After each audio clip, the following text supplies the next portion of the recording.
नमस्कार, सुप्रभात. Observer is the observed. निरीक्षक निरीक्षच असतो, पाहणारा तो जे पाहतो तेच असतो. आता एका वेगळ्या दिशेने आपण इकडे लक्ष द्यायचा प्रयत्न करूया.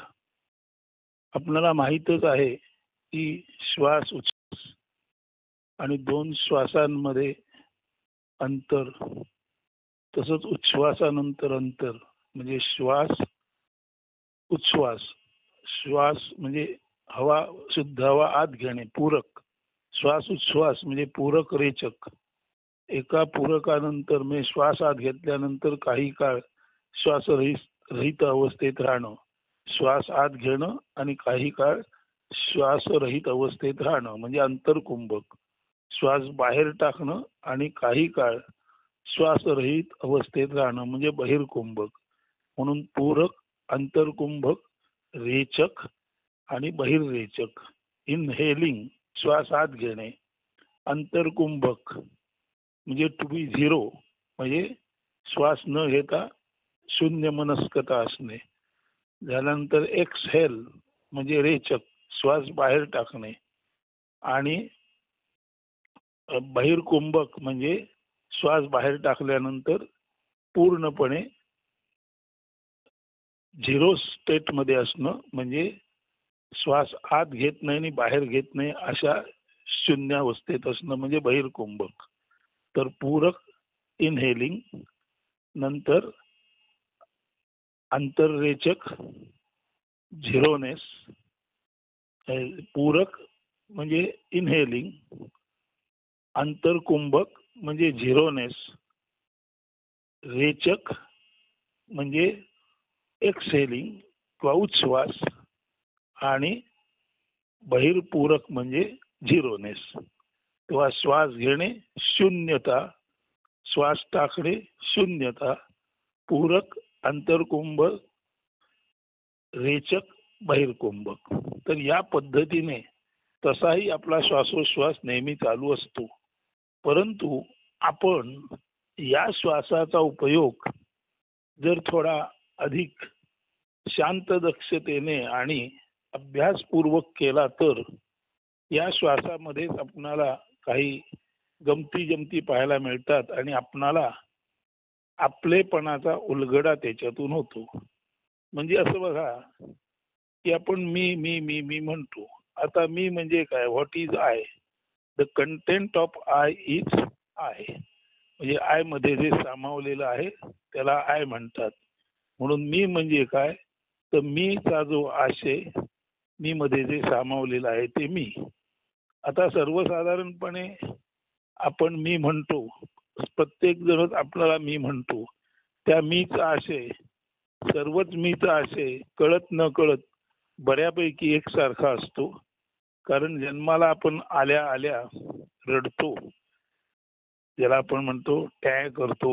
क्या आपण मूल कसं करतं? टॅ टॅ करतो, असं आपण रडायला लागतो.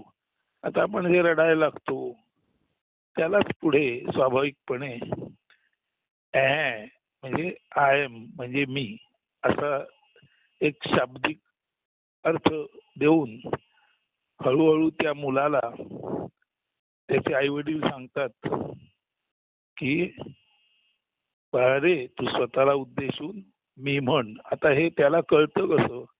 कारण त्याचे आई वडीलच हळूहळू त्याच्या लक्षात होतं. मोठं होतं तसं थोडं कळायला लागतं. असं आई वडीलच असं बघ, मला असं वाटतं आई म्हणते हे बघा मी तुला आता दूध देणार आहे. तर त्या मुलाचेही लक्ष येतं की आई स्वतःला मी म्हणते, बाबा स्वतःला मी म्हणतो. पुढे ते मी मूल सुद्धा आई मला, आई मला असं मी म्हणायला लागतं. तर असं हे जे मी पण आहे ते परंपरेने आलेलं आहे किंवा आपण जे काय आहोत त्याला उद्देशून हा मी नावाचा टॅग किंवा शिक्का बसलेला आहे. इतकंच नव्हे तर या मी नावाच्या शिक्क्यामध्ये वारंवार वरचेवर आपण पाहतो जात पात, कुल, गोत्र, धर्म, ब्राह्मण, क्षत्रिय, क्षुद्र, उच्च, नीच या सर्व तऱ्हेच्या भेदाभेदाचा संचय या मी मध्ये आहे. परंतु खरोखरच मी म्हणून आपण असे आहोत का? असा जर प्रश्न आपल्याला पडला तर त्याचं उत्तर जे आपल्याला मिळेल त्यासाठी तुम्हाला हा जो प्राणायाम आहे तो उपयोगी पडेल. आता पूरक रेचक कुंभक अनायसे होतच असतं, परंतु पूरक म्हणजे श्वास आत घेताना स्वाभाविकपणे बाहेरची प्राण ऊर्जा किंवा शुद्ध प्राणवायू आपण आत घेतो. तर ते पूरक करताना जर दीर्घ पूरक केलं याचा अर्थ दोन्ही नाकपुड्यातून, लक्षात घ्या डावी किंवा उजवी अशी नाही, दोन्ही नाकपुड्यातून आपण दीर्घ पूरक केलं म्हणजे असं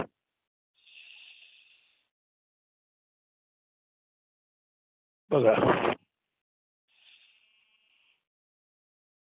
असं दीर्घ पूरक करताना जोरात श्वास आत घेतल्याचा आवाज येतो आणि नंतर काही काळ श्वासरहित अवस्थेत आपण असतो तेव्हा ते कुंभक असतं. म्हणून दोन्ही नाकपुड्यातून म्हणजे याचा अर्थ दोन्ही नाकपुड्यातून जेव्हा प्राण घेणे आणि उच्छ्वास टाकणे, श्वास घेणे उच्छ्वास टाकणे, इनहेलिंग एक्सहेलिंग दोन्ही नाकपुड्यातून चालू असतं तेव्हा त्या दोन्ही नाकपुड्यांनाच मिळून सुषुम्ना नाडी म्हणतात.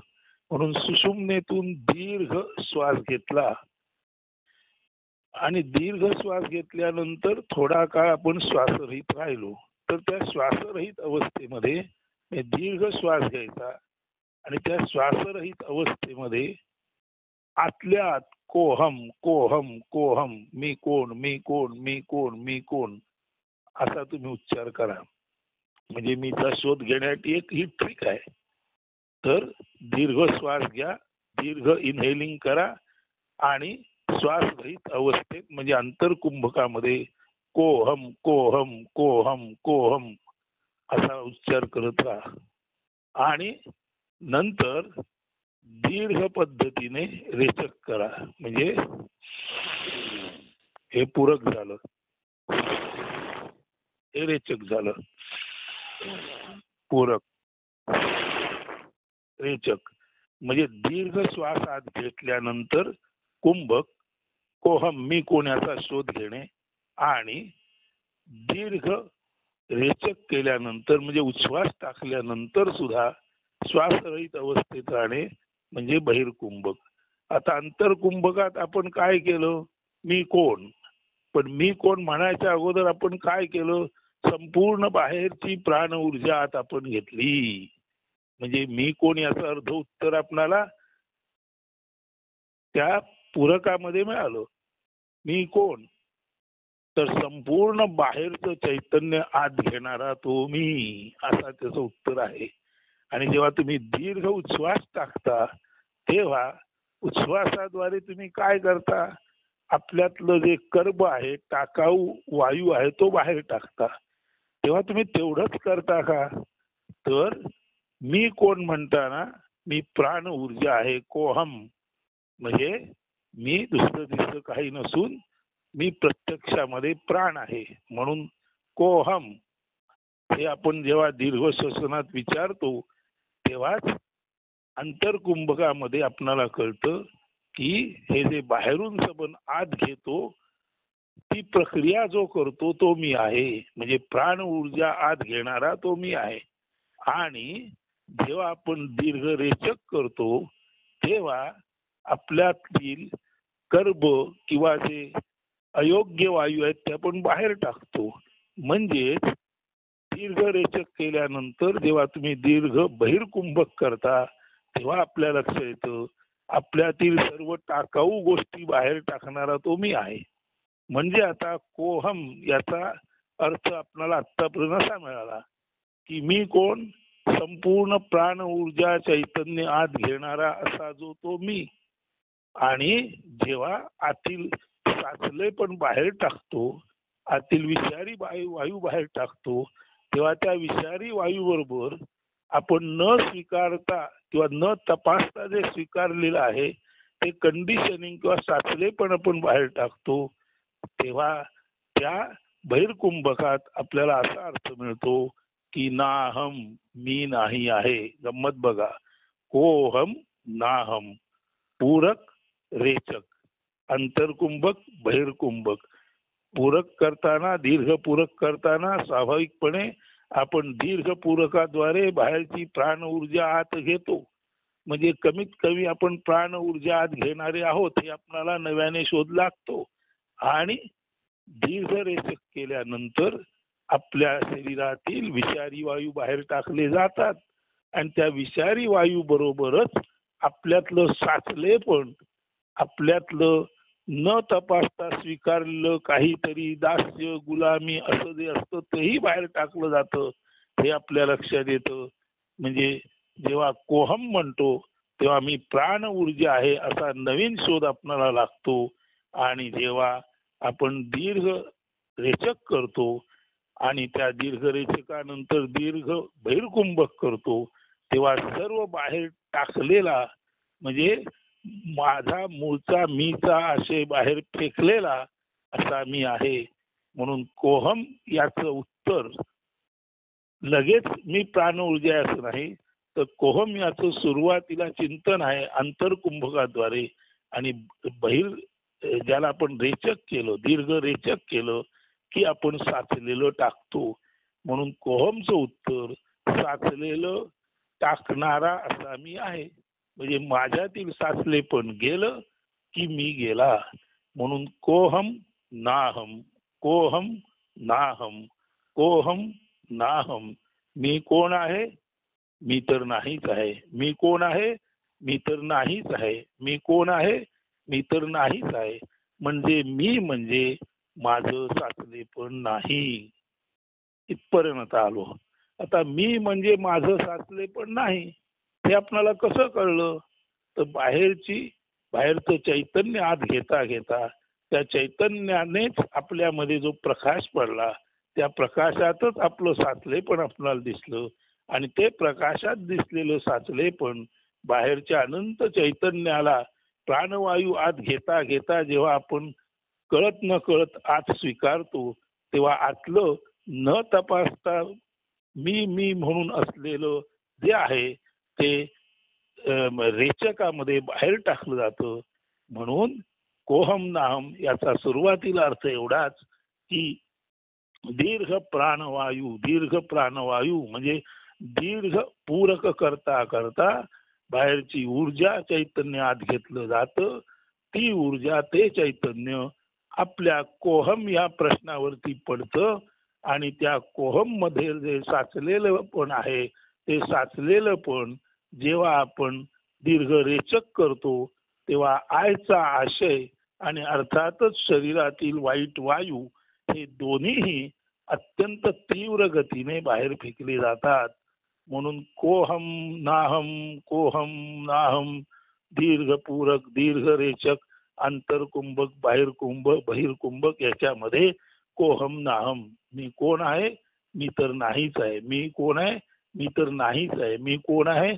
मी तर नाहीच आहे. म्हणजे मी म्हणून जो साचलेला आपला आशय आहे तो मी नाही आहे. आता इथपर्यंत आपण आलो. कोहमचं उत्तर नाहम, मी म्हणजे साचले पण नाही हे उत्तर आपल्याला मिळालं. मग मी म्हणजे साचले पण नाही आपल्याला कधी उत्तर मिळालं? तर जेव्हा आपण दीर्घपूरक आत घेतलं तेव्हा बाहेरील ऊर्जा अत्यंत वेगाने आत आली, बाहेरील प्राणवायू अत्यंत वेगाने आत आला, तो नाकाद्वारे आपल्या संपूर्ण शरीरात गेला आणि जसजशी प्राण ऊर्जा आतमध्ये गेली तस तसा त्या प्राण ऊर्जेचा दबाव पडून आतलं जे साचलेपण आहे, आतली जी मलिनता आहे, आतलं मी माझे पण म्हणून जे बुरसटलेलं कंडिशनिंग आहे ते आणि त्याचबरोबर आपणाला अनावश्यक असलेला CO2 किंवा अनावश्यक असलेले इतर वायू हे दोन्ही बाहेर गेले. म्हणून कोहम नाहम म्हणजे मी कोण आहे या प्रश्नाचं उत्तर आपल्याला मी नाही आहे हे तेव्हा मिळतं जेव्हा दीर्घ पूरकाद्वारे आपण प्रचंड ऊर्जा प्रचंड प्राणशक्ती आत घेतो. त्या प्रचंड प्राणशक्तीचा स्तंभ आपल्या शरीरात जातो आणि त्या स्तंभाचं वजन पडल्यानंतर तळामध्ये असलेली मलिनता, आपलं साचलेपण, आपलं कंडिशनिंग आणि अर्थातच त्याबरोबर अनावश्यक असलेले वायू बाहेर फेकले जातात.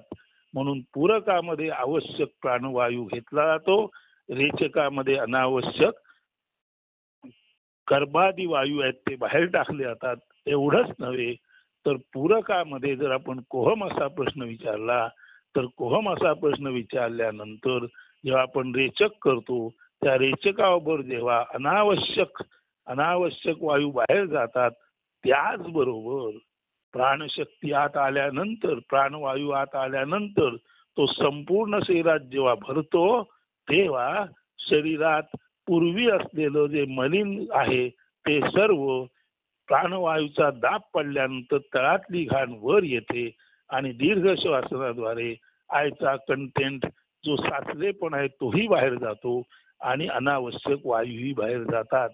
अशा तऱ्हेने कोहम नाहम असं जर केलं तर काय होतं बघा.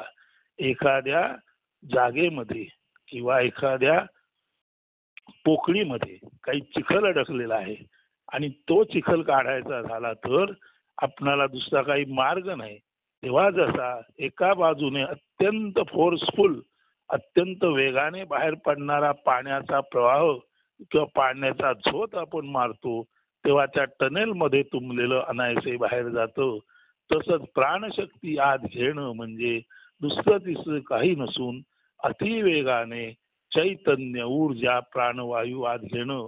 अतिवेगाने चैतन्य ऊर्जा प्राणवायू आपण आत घेतला की त्या वेगाचा आणि त्या एकंदर साठलेल्या प्राणवायूचा आपल्या शरीरांतर्गत असा परिणाम होतो की त्या प्राणवायूचा स्तंभ उंच स्तंभ तयार होतो आणि त्या प्राणवायूच्या प्रेशरमुळे तळाशी असलेलं सर्व मलिन आणि अर्थातच अनावश्यक वायू हे दोन्ही वर येतात आणि रेचक करताना ते अनायसे बाहेर फेकले जातात.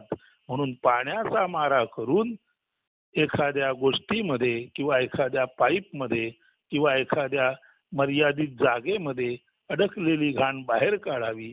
तसं आपल्या या मर्यादित शरीरामध्ये आपला जो हा अडकलेला मी आहे आपलं हे जे कंडिशनिंग आहे ते पूरक करताना प्राणवायू चैतन्य ऊर्जा आत घेतल्यामुळे त्याचा जो स्तंभ तयार होतो तो स्तंभ दीर्घ रेचक करताना तळातली घाण वर येते. तसंच अनावश्यक वायू वर येतात आणि अनावश्यक वायू आणि आपलं साचलेलं मी पण बाहेर जातं. अशा तऱ्हेने कोहम नाहम मध्ये आपलं साचलेपण नष्ट होतं. परंतु हे ज्यामुळे आपल्याला कळलं ते हे आपल्याला कशामुळे कळलं तर प्राण ऊर्जेच्या आवागमनामुळे प्राणवायूच्या आवागमनामुळे. आणि तो प्राणवायू म्हणजे दुसरं तिसरं काही नसून प्राण्यांना जिवंत ठेवणारा असा तो प्राणवायू म्हणजे प्रत्यक्ष ते चैतन्याचं रूपांतरणच आहे. म्हणून प्राणवायू हा एका वेगळ्या पद्धतीने चैतन्यच असल्यामुळे प्राणवायू नुसताच आपणाला जिवंत ठेवत नाही तर प्राणवायू आपल्यातलं साचलेपण नष्ट करतो. प्राणवायू आपल्यातले अनावश्यक गोष्टी बाहेर टाकतो. अशा अर्थाने प्राणवायू म्हणजे चैतन्य. एक तर आपण आत घेतो आपलं साचलेपण आहे जे विषारी वायू आहेत ते बाहेर जातात आणि प्राणवायू हे चैतन्य असल्यामुळे त्या चैतन्याच्या उजेडात आपलं साचलेपण आपल्याला दिसतं तेही टाकावं हे आपल्या लक्षात येतं. आणि दीर्घ पूरकाद्वारे प्राणवायू आत आला चैतन्य आत आलं त्यामुळे आपलं साचलेपण त्या चैतन्याच्या उजेडात आपल्याला दिसतं ते. आणि अर्थातच अनावश्यक कर्बासारखे वायू हे दोन्ही अत्यंत वेगाने बाहेर फेकले गेले. म्हणून कोहम नाहम म्हणताना एकच घडलं की आपलं साचलेपण आणि आपल्या शरीरांतर्गत असलेले विषारी वायू बाहेर फेकले गेले. आता आपलं हे साचलेपण गेलं विषारी वायू गेले आणि आता केवळ आणि केवळ आपल्या अंतरंगामध्ये शुद्ध प्राणवायू किंवा चैतन्य आहे. आता जे आपलं जुनं पण गेलं आणि नवे पण आले. जुने जाऊ द्या मरणाला गुणी गाडुनी किंवा पूर्णी टाका असं जे केशवसुतांनी म्हटलेलं आहे ते सर्व जुने पण अशा दीर्घ पूरकामुळे बाहेर पडतं आणि रेचकाद्वारे ते बाहेर फेकलं जातं. जशा पाण्याच्या जोरदार झोतामुळे साचलेला चिखल दगडासारखा घट्ट आलेला चिखल बाहेर निघावा तसं कोहम नाहम मध्ये होत असतं. आणि हे ज्यामुळे कळतं ते म्हणजे दॅट म्हणजे ती चेतना मी आहे हे आपणाला कळतं. म्हणून सोहम हंसो म्हणजे मी कोण आहे, मी तो आहे असा डायरेक्ट जप करणं हे चुकीचं आहे. मुळात मी कोण आहे हे समजून घेतल्याशिवाय आणि मी मुळात नाहीच आहे समजून घेतल्याशिवाय, मी नाही आहे हे ज्याने कळलं ते मी आहे असं कळत नाही. म्हणून मी कोण आहे, तर मी म्हणजे साचलेलं पण नव्हे, मी म्हणजे अनावश्यक वायू जो साठलेला आहे तो नव्हे. म्हणून मी कोण आहे याचं उत्तर नाहम जेव्हा मिळतं, पूरक दीर्घ पूरकाद्वारे कोहम असा विचार अंतरकुंभकामध्ये केला जातो, तेव्हा दीर्घ रेचकाद्वारे स्वाभाविकपणे आपलं जुनाट असलेलं बुरसटपण, कंडिशनिंग आणि जे वायू सर्व चुकीचे आहेत, आपल्याला आवश्यक नाहीत, ते बाहेर फेकले जातात. आणि हे बाहेर फेकलेले वायू आपलं बुरसटले पण बाहेर जातं, हे आपणाला बहिर्कुंभकामध्ये लक्षात येतं. म्हणजे अंतरकुंभकामध्ये विचारलेला कोहमचा प्रश्न दीर्घ रेचकाद्वारे सर्व टाकाऊ मी पण गेलं, सर्व टाकाऊ वायू गेले आणि त्या दीर्घ रेचकाद्वारे ते गेल्यानंतर बहिर्कुंभकामध्ये आपल्याला नाहम मी असं काही नाही एवढं कळलं. आता मी असं काही नाही हे ज्यामुळे कळलं ते आपण आहोत. म्हणजे आपण चैतन्य आहोत, आपण प्राण ऊर्जा आहोत. जीवनामध्ये जिवंत राहण्यासाठी जे असतं ते आपण आहोत. म्हणजे खऱ्या खुऱ्या अर्थाने आपण प्राण आहोत नव्हे, आपण या अखिल जीवनाच्या अस्तित्वाचा बिंदू आहोत. खरे तर आपणच जीवनाला जीवनपण देणारे शुद्ध चैतन्य किंवा शुद्ध प्राण ऊर्जा आहोत. हे जेव्हा आपणाला कळतं तेव्हा कोहम नाहम आणि सोहम, मी कोण आहे, तर मी असं साचले पण आहे ते नाहीच आहे, मी असं साचले पण नाहीच आहे हे ज्याने कळतं ती प्राण ऊर्जा, ते शुद्ध चैतन्य, ते विशुद्ध चैतन्य म्हणजे आता खऱ्या अर्थाने आपल्याला आपल्या मीचा लागलेला शोध आहे, त्याला म्हणतात सोहम. म्हणजे मी साचले पण नसून, मी दूषित द्रव्य नसून, मी केवळ आणि केवळ शुद्ध चेतना, प्राण ऊर्जा, संपूर्ण विश्व अस्तित्वात असलेली जी शक्ती ती प्राणशक्ती मी आहे. असा जेव्हा आपणाला बोध होतो तेव्हा कोहम नाहम सोहम या माध्यमातून आपणाला आपला जो नव्याने शोध लागतो तोच सोहम याचा अर्थ विश्वाच्या मुळाशी असलेली शुद्ध चेतना मी आहे म्हटल्यानंतर विश्वाच्या मुळाशी असलेलं जे बेसलाईन आहे, जे बेसिक आहे ते मी आहे. याचा अर्थ विश्वाच्या मुळाशी असलेली बेसिक चेतना मी आहे. त्या अर्थी त्या चेतनेवरचं त्रिगुणात्मक जग, सगुण साकार जग हे सुद्धा मी आहे. म्हणून बेस म्हणून मी वैश्विक चेतना आहे. म्हणून निर्गुण निराकार ती वैश्विक चेतना मी आहे. आणि त्याचबरोबर त्या चेतनेतून बाहेर पडलं सगुण साकार त्रिमितीतलं जग सुद्धा मी आहे. हे जेव्हा आपल्या लक्षात येतं तेव्हा ते थोर महात्मे ज्ञानेश्वर बोलतात, हे विश्वची माझे घर ऐसी मती ज्याची स्थिर किंबहुना चराचर आपणची जाहला. म्हणून कोहम नाहम सोहम या पद्धतीने साचलेला मी नाही, तर नवीन ऊर्जावान सतत नवनवोन्मेषशालिनी ऊर्जावान असणारा तो प्राण ऊर्जा रूपी विश्वाच्या अस्तित्वाचा मूलाधार मी आहे. म्हणून हा विश्वाच्या अस्तित्वाचा मूलाधार तो सोहम, तो मी आहे. म्हणून विश्व अस्तित्व ज्याच्यावर अवलंबून आहे ती मूळ चेतना मी आहे. इथे आपणाला आपल्या निर्गुण निराकाराचं भान होतं आणि त्या चेतनेतूनच हे सगुण साकार किंबहुना चराचर अचर पण मी आहे आणि चर म्हणून सगुण साकार निर्माण झालेलं ते पण मी आहे. अशा तऱ्हेने किंबहुना चराचर आपणची जाहला.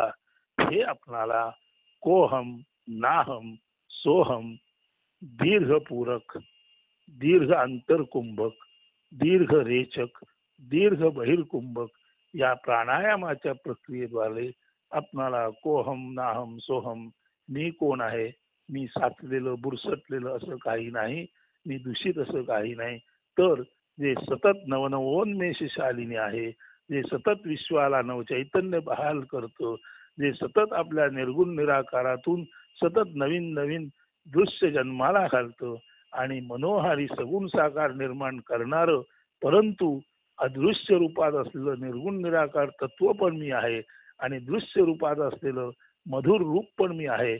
म्हणून एकाच वेळेला मी सुमधुर आहे, एकाच वेळेला मी अत्यंत विलोभनीय आहे आणि त्याच वेळेला हे अत्यंत विलोभनीय आणि अत्यंत सुमधुर वाटणाऱ्याच्या मुळाशी असलेलं, अत्यंत मौनात असलेलं, दृष्टीस न पडणारं परंतु निश्चित असलेलं असं निर्गुण निराकार तत्व पण मी आहे.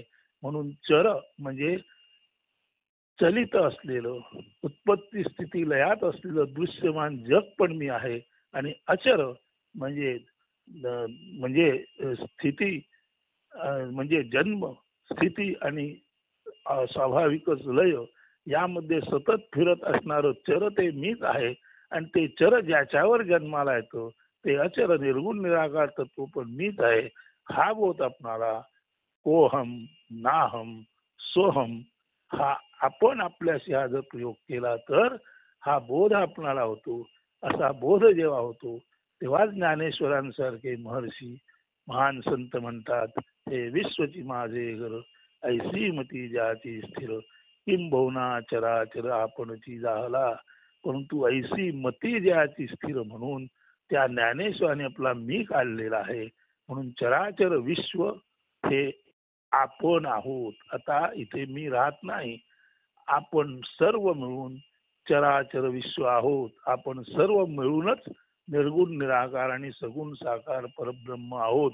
हा बोध आपणाला ओहम, नाहम, सोहम या पद्धतीने दीर्घपूरक, दीर्घ अंतरकुंभक, दीर्घ रेचक आणि दीर्घ बहिर्कुंभक केल्याने लागला. त्या नवीन शोधाशी काही काळ आपण शांत निवांतपणे राहा.